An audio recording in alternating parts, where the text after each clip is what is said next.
जिंदगी में जितना जरूरी मेहनत करके पैसा कमाना होता है, उससे कहीं ज्यादा उस कमाई का कुछ हिस्सा बचाना होता है। हालांकि ये काम थोड़ा मुश्किल हो सकता है, लेकिन उतना मुश्किल नहीं जितना पैसों और लग्जरियस लाइफ के आदी हो चुके इंसान के लिए होगा।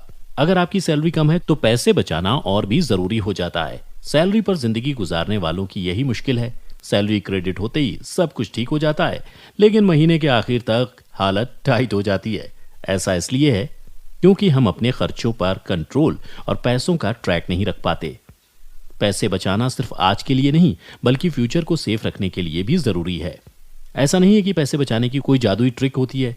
इसके लिए आपको कुर्बानियां देनी होंगी, बजट बनाना होगा, पब्लिक ट्रांसपोर्ट को दरकिनार करते ओला और उबर के जमाने में अपनी ख्वाहिशों पर कंट्रोल रखना होगा। पैसों के मामले में आपको ये नहीं सोचना चाहिए कि आप कितना कमाते हैं, बल्कि इस बात पर ध्यान होना चाहिए कि आप कितना बचाते हैं। आमतौर पर कहा जाता है कि रहने के लिए 50% लाइफस्टाइल और बाकी खर्चों पर 30% और सेविंग के लिए 20% अलग कर लेना चाहिए। लेकिन ये प्रैक्टिकल समझ नहीं आता, क्योंकि अगर आप अपनी सैलरी का सिर्फ 20% ही बचाएंगे तो गाड़ी, अपना घर, छुट्टियां, इमरजेंसी फंड और रिटायरमेंट का क्या होगा। जब आपकी सैलरी कम हो तो ये फाइनेंशियल पैरामीटर और कॉम्प्लेक्स हो जाते हैं, क्योंकि कम पैसे आते हैं तो इंसान इसी माथापच्ची में लगा रहता है कि आखिर इसमें से बचाया क्या जाए और कैसे।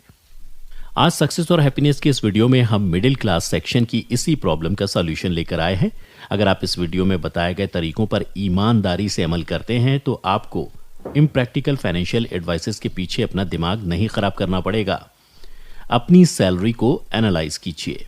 सोसाइटी में हर तरह के लोग होते हैं, कुछ अमीर, कुछ मिडिल क्लास, कुछ लोअर मिडिल क्लास और गरीब। हर शख्स इनमें से ही किसी ना किसी कैटेगरी में आता है और हर इंसान का अपना लिविंग स्टैंडर्ड होता है। साइकिल से ऑफिस जाने वाला पियोन और मर्सिडीज से आने वाला मालिक दोनों ही एक ऑफिस पहुंचते हैं। 1 लाख का सूट पहनने वाले और 100 रुपए का शर्ट पहनने वाले दोनों के तन पर कपड़े होते हैं, बस फर्क सिर्फ उनके लिविंग स्टैंडर्ड का होता है। कहने का मतलब यह है कि हर किसी के लिए उसकी कमाई और हैसियत के हिसाब से फैसिलिटीज मौजूद हैं, इसलिए हर कोई अपनी कमाई के हिसाब से अपना लिविंग स्टैंडर्ड रख सकता है। आपको अपनी सैलरी एनालाइज करके अपने इसी लिविंग स्टैंडर्ड का फैसला लेना होगा और जानना होगा कि आप किस कैटेगरी में आते हैं, ताकि आप डिसाइड कर सके कि आप किस लेवल का लिविंग स्टैंडर्ड अफोर्ड कर सकते हैं। रिटेन बजट बनाइए और हर महीने इवेल्युएट कीजिए। Why they didn't teach me this in school नाम की किताब में ऑफर कहते हैं कि अगर आपको फाइनेंशियली इंडिपेंडेंट बनना है तो बजट बनाने की आदत डालिए और हर महीने के आखिर में उसे इवेल्युएट कीजिए। हम पैसे इसलिए बचाते हैं ताकि एक बजट के बाद हम फाइनेंशियली फ्री हो सकें। बजट बनाना पैसे बचाने का बहुत कारगर तरीका है।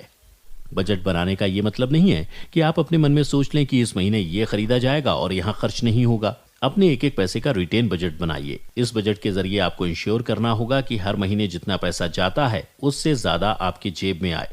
बजट के 3 स्टेप्स होते हैं। सबसे पहले महीने की शुरुआत में बजट बनाइए, फिर पूरे महीने उस बजट के हिसाब से काम करने की कोशिश कीजिए और महीने के आखिर में इवेल्युएट कीजिए। अपने खर्चों को ट्रैक करने के लिए आप बिल्स का इस्तेमाल कर सकते हैं या फिर डायरी में भी लिख सकते हैं। इस तरीके से आप महीने के एंड में एनालाइज कर सकेंगे कि कहां आपने ज्यादा पैसे खर्च कर दिए, किस चीज की जरूरत ही नहीं थी। फ्यूचर में आप किस तरीके से और ज्यादा पैसे बचा सकते हैं। शुरुआत में इस बजट को फॉलो करना थोड़ा मुश्किल हो सकता है, लेकिन वक्त के साथ ये बजट आपको फाइनेंशियली स्ट्रांग बना देगा। 1-2 बार करने के बाद ये आसान भी लगने लगेगा। पहले बचाइए, फिर खर्च कीजिए। आमतौर पर यही होता है कि सैलरी आते ही हम बिल पे करने और बजटिंग करने में लग जाते हैं। इस तरह कुछ भी ऊपर नीचे होने पर या खर्चे बढ़ने पर हमें अपनी सेविंग से ही समझौता करना पड़ता है। इसे स्पेंड बजट कहते हैं।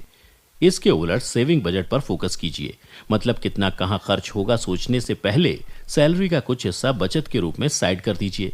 हालांकि अगर आपकी सैलरी उस हिसाब से कम है तो आप 15 से 20% ही सेव कर पाएंगे, लेकिन अगर आपकी ठीक ठाक सैलरी है तो लॉन्ग टर्म में आपका खुद का घर खरीदने, कार खरीदने या कहीं घूमने जाने का इरादा होगा।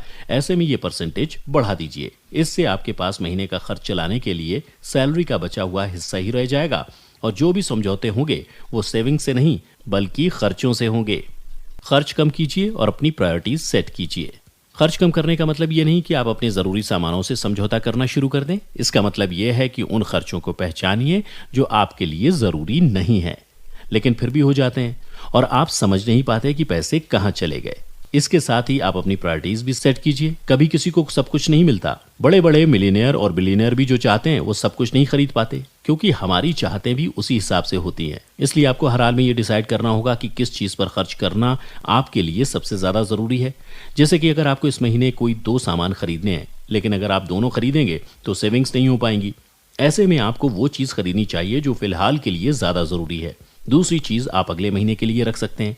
फॉर एग्जाम्पल, अगर कोई मिडिल क्लास इंसान अपने बच्चे को नए स्कूल में एडमिशन दिलाना चाहता है और उसके बच्चे छुट्टियां जाने की जिद भी कर रहे हैं, तो उसे डिसाइड करना होगा कि उसके लिए ज़्यादा ज़रूरी क्या है, छुट्टियों में घूमने जाना या बच्चे का नए स्कूल में एडमिशन कराना। ऑनलाइन शॉपिंग, बाहर खाना और ब्रांड के जाल से बचें।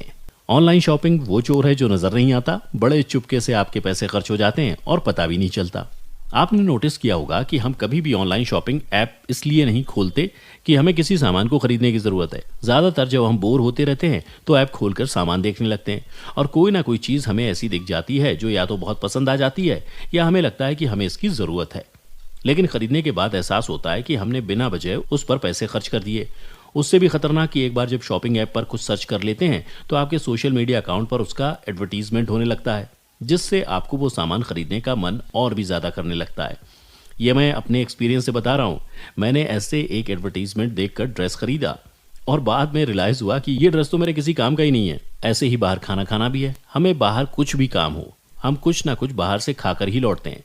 महंगे रेस्टोरेंट में खाने की बात ही अलग है। जो खाना घर पर बनता है तो 100 खर्च होते हैं, उसके लिए हमें 500 या 1000 रुपये देने होते हैं। ऐसे में जब भी आपको कुछ खाने का मन करे तो घर पर ही बनाकर खाइए। अगर आप सोच रहे हैं कि स्ट्रीट फूड सस्ता होता है, तो मैं आपको बता दूं ये महंगे रेस्टोरेंट से भी ज़्यादा महंगा पड़ता है, क्योंकि अक्सर ऐसा खाना खाकर इंसान बीमार पड़ जाता है और हॉस्पिटल के बिल सूद समेत वसूल लेते हैं। अब बात करते हैं ब्रांड की। आज की जनरेशन ब्रांडेड पहनने और ब्रांडेड चीज़ रखने की शौकीन है।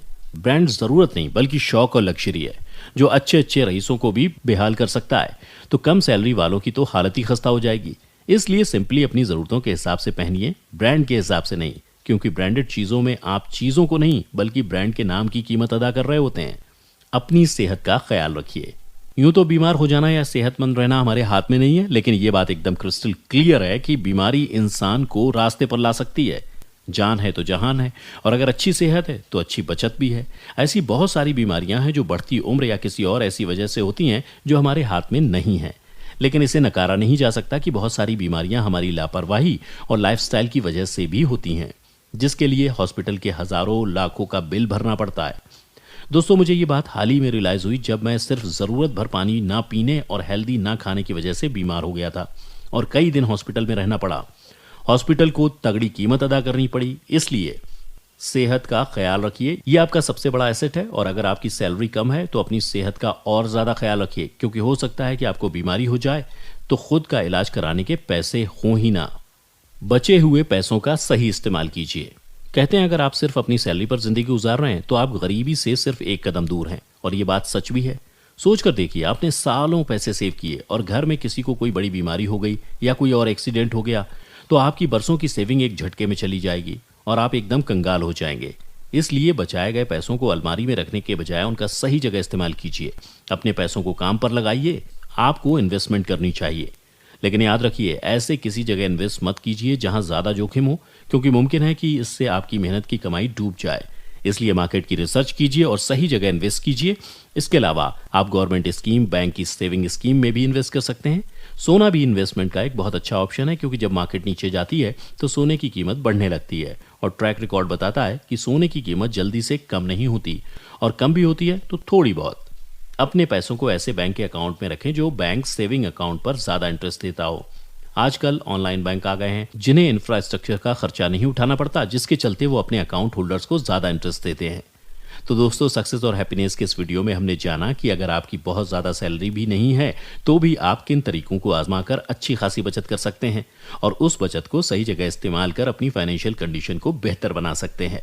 उम्मीद है आपको वीडियो अच्छा लगा होगा।